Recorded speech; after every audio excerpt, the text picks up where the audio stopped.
I have been teaching the piano for a long time, and I have taught many beginners, and I've noticed a theme.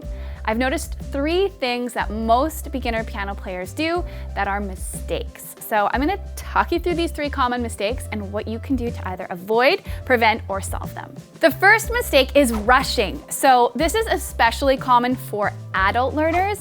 We have completely unrealistic expectations for how quickly we should be able to do things. And I think this is because we're grown-ups and we figure, okay, well, how hard could playing a 5-tone scale be hands together? So this might be you. You might be going, okay, this is easy. I should be able to do this. And you go to play hands together and all of a sudden, that's happening. And you get frustrated. Or maybe you're trying to play a hands together scale and you just can't seem to coordinate the hands right away. Well, the thing is, when you're learning a new skill, it takes a long time. So it might take you, a few days, maybe weeks or longer to master some of the simple foundational skills. There is no rush. You have to take the time to build the foundation. And once you do, things will fall into place and move much more smoothly for you as you go. So don't rush. This is a process that takes time. The second mistake I see beginner piano players make is not knowing what you want. So you jump into learning the piano with the broad idea of going, I've always wanted to learn to play the piano ever since I was a child. Well, what ends up happening is you pay for all these piano lessons, you spend a year learning how to play children's songs from an adult beginner book, and you're not playing what you want to play.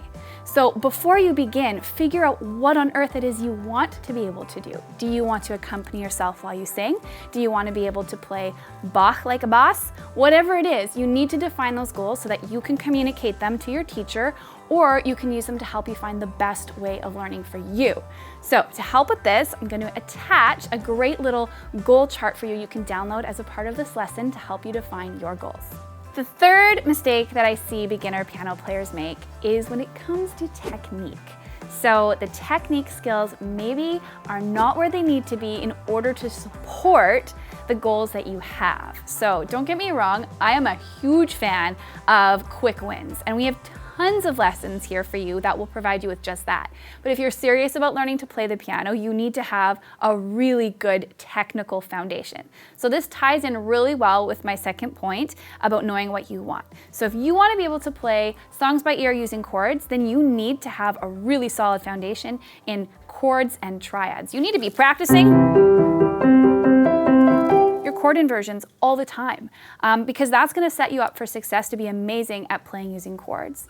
If you want to learn how to play classical music, then you need to be really developing your sight reading skills. You need to be developing your chord technique, your scales, your arpeggios, all of that. So it's important and it takes time. So like I said earlier, learning is work and we can't rush it.